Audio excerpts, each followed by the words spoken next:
This video is dedicated to my family members who, at family gatherings, have no idea what the heck I'm talking about when I say words like anime or manga. I hope this video clears some things up for you and we can have valuable discussions in the future. Hey friends, my name is Miranda and welcome to my universe. So what is anime? Some of you may ask. So if you already know anime, you know what's going on, this video probably won't be of any help to you. This is for people who have absolutely no idea what I'm talking about and would really like to be in the loop. So this video will go over what anime and manga is, some anime misconceptions, and the most popular anime. So without further ado, let's just get right on in. Let's start this video off by giving a definition of what anime and manga is. I am mainly going to be talking about anime, but manga goes hand in hand with it, so I figured it was worthy of being mentioned here in the video. I'm gonna pull the definitions from an article from Japan Craft. It is called "What is the difference between manga and anime?" I will link it down below. I do think it's worth a read if you want to learn more. Put simply, manga is the term given to Japanese comic books and graphic novels, whereas anime is the name given to Japanese animation. Although both tend to be considered genres in the West, in reality they are a description of how the content is produced. Basically, just like books have movie adaptations, manga have anime adaptations. The two are simply different ways or mediums of telling a story. Sometimes a story will only have one or the other. For example, there are some manga that don't have an anime, and there are some anime that don't have a manga. However, most of the anime that I talk about in this video also have manga attached to them. I also think it's worth mentioning that the phrase animanga can be used sometimes as well. Usually people who have read the manga and watched the anime of a certain story will use this phrase and say, oh, that's my favorite animanga. I prefer to consume stories in one or the other. Very rarely will I read the story in both formats, so I usually just refer to them as anime or manga, but you might hear animanga used here and there as well. Now let's say you decide to watch an anime. One very vital, important thing you need to know is that there are two different ways, actually way more different ways, but for the sake of this video, two different ways that you can watch the anime. You can either watch it in sub or dub. Subbed is just like how it sounds. It is anime with subtitles. So this is the Japanese version, the original version of the anime. This is the way that the anime was originally created, and therefore it is actually the most popular way of watching anime. However, if you're just starting to watch anime and you don't really want to watch it in Japanese, you can watch dubbed anime. Now, there are different kinds of dubs. There is French dub, Spanish dub, English dub, etc., etc. Dub basically means that there are no subtitles in the anime. So I actually really like to watch romance, slice of life, and sport anime in dub. I like to listen to it in English. While on the other hand, I really like very action-packed and fantasy anime to be in subbed. So to each their own, you can watch it however way you want to. There are some people who say that you're not a real anime watcher unless you watch it in sub, because that's the original way and the way you're supposed to watch anime. However, I think that you can be a fan of it no matter how you consume it. Now that we have a good grasp on what anime is, let's dive into two big misconceptions that I hear a lot of people talk about when it comes to anime. Now, these are in my personal experience. This is what people have actually gone up and asked me questions about, so that's why I feel like they are necessary to discuss in this video. So number one, all anime are one genre. Now, obviously, this is not true. This just makes me laugh because it's exactly like saying all cartoons are one genre or all books are one genre. It's just silly. Anime can be horror, fantasy, thriller, romance, slice of life. The last misconception, which I think is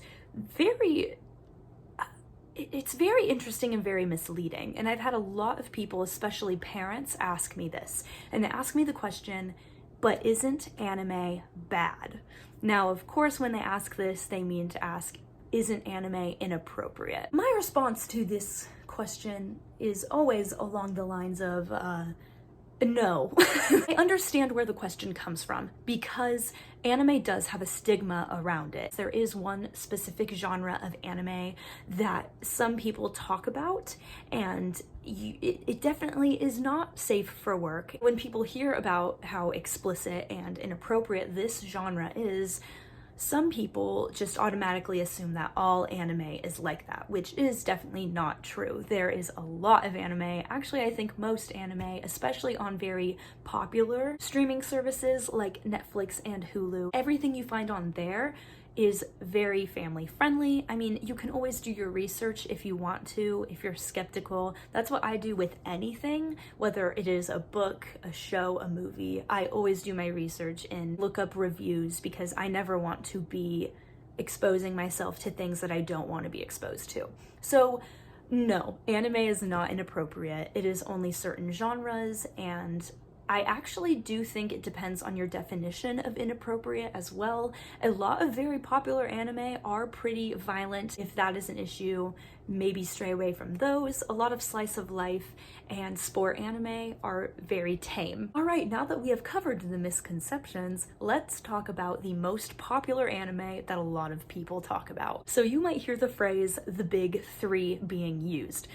The big three refers to 3 anime that are very long and very popular, and they mainly gained their popularity back in the early 2000s when they boomed and gained a huge audience. So let's talk about Naruto first.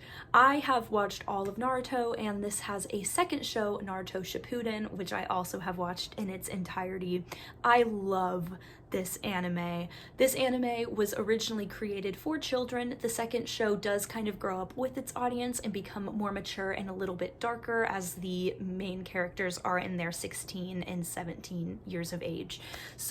But this anime is all about ninjas, and we follow around our main character Naruto as he fights villains and tries to save his village. Very wholesome anime.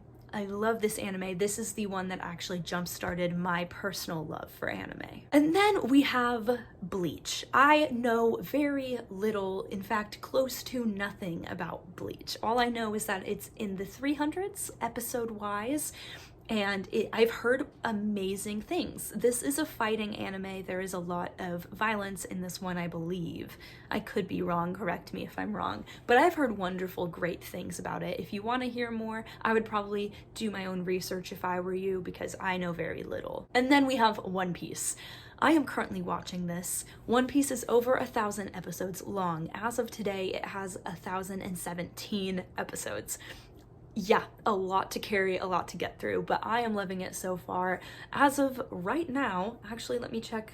I have it pulled up. I am on episode 166. This is a pirate anime. We follow around Luffy, our main character, as he gathers a crew of pirates trying to find the One Piece. It's inching closer and closer to being my #1 anime so far, that I have seen anyway. So those are the big 3. If you bring this up in any conversation with someone who watches anime, they will definitely most likely start freaking out about one of them. Now, I did want to talk about something that I actually had no idea was a thing, but I do think it's worth mentioning because these 3 anime are also pretty popular. There's a thing called the 90s Big 3, which are 3 anime that gained most of their popularity in the 1990s. This would be Dragon Ball, Sailor Moon, and Yu Yu Hakusho. The main reason I wanted to bring up these 3 is because my #1 top anime I have seen so far is Yu Yu Hakusho. So I figured, why not mention it?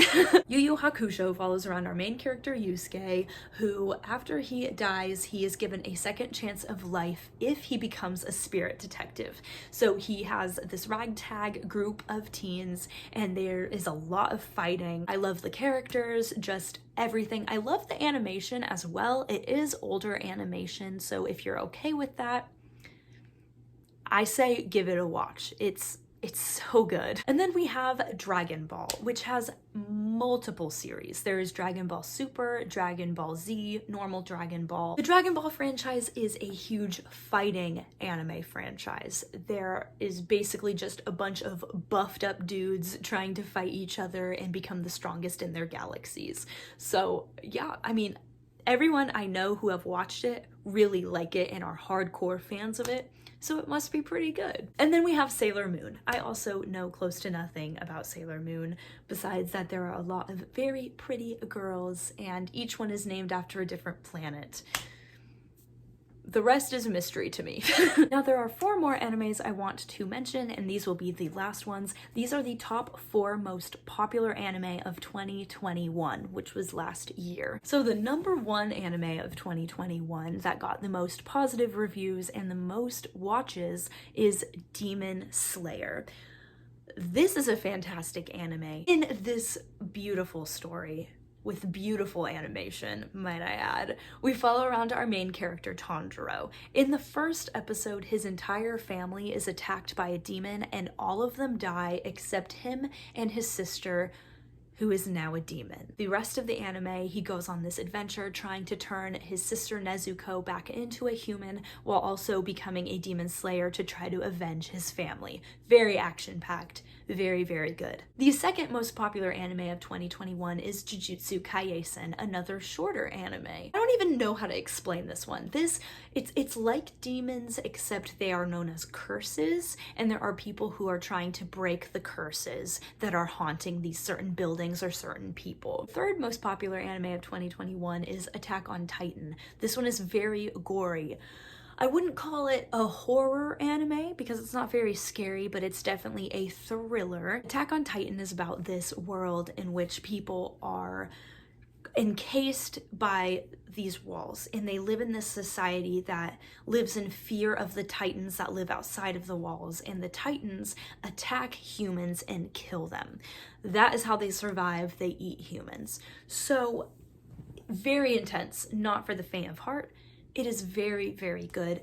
This is an anime that I personally would call one of my favorite animangas because I read it all and I have been watching it and trying to keep up with it. And then the last anime I'll talk about, the 4th most popular anime of 2021, is My Hero Academia. This is exactly how it sounds. It's about a bunch of superheroes. We follow around our main character, Izuku Midoriya, as he starts off his life as somebody who doesn't have a superpower until something happens, and I'll leave that at that. So those were most of the very popular anime as of now, and nowadays you will hear a lot of people talking about it. I, for the most part, have watched most of the anime that I have talked about, so if you have any questions, comment, concerns, anything you might add, please comment down below. I would love to chit chat with you. I hope that this cleared up some things for those of you who